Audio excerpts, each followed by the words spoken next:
മംഗലാപുരത്ത് ആലുവ സ്വദേശി തട്ടിക്കൊണ്ടുപോയി കൊള്ളയടിച്ചതായി പരാതി. ലഘുപാനീയത്തിൽ ഉറക്കഗുളിക നൽകി കൊള്ളയടിച്ചെന്നും ഒരു സംഘം ആളുകൾ മർദ്ദിച്ചെന്നും പരാതിയിൽ പറയുന്നു.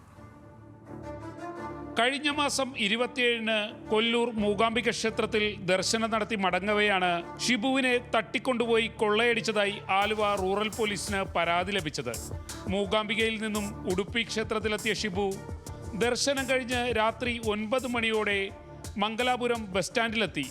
പുലർച്ചെ 1 മണിക്ക് കോട്ടയം ബസ് ഉണ്ടെന്നറിഞ്ഞതിനെ തുടർന്ന് സ്റ്റാൻഡിൽ വിശ്രമിക്കുമ്പോൾ മലയാളികളായ 2 യുവാക്കളെത്തി പരിചയപ്പെട്ടു. പിന്നീട് അവരുമായി കൂടുതൽ അടുത്തതോടെ അവർ വാങ്ങി നൽകിയ കട്ടൻ ചായ കുടിച്ചു. ഇതോടെ ഛർദി അനുഭവപ്പെടുകയായിരുന്നു. ഛർദി മാറ്റാൻ അവർ ഒരു ലഘുപാനീയം നൽകി. ഇത് കുടിച്ചതോടെ ബോധം നഷ്ടമായി. ഓർമ്മ വരുമ്പോൾ അജാനുബാഹുക്കളായ ചിലർ ചേർന്ന് മർദ്ദിക്കുകയായിരുന്നുവെന്ന് ഷിബു പറയുന്നു. നല്ലതായിട്ട് എന്നെ മർദ്ദിച്ചു. ഒരു രാത്രി മൊത്തം അവരെന്നെ മർദ്ദിക്കുകയായിരുന്നു ചെയ്തത്. എൻ്റെ കയ്യിലൊന്നുമില്ല. പിന്നെ ലാസ്റ്റ് ബാഗില്ല, ചെരുപ്പില്ല, മാല, കൈച്ചെയിൻ, മോതിരം, വാച്ച്, ബാഗ് എല്ലാം ഒക്കെ നഷ്ടപ്പെട്ടു. മർദ്ദനത്തിൽ ദേഹമാസകലം മുറിവേറ്റിട്ടുണ്ട്. പരാതി ഞാൻ SPOയിൽ കൊടുത്തു.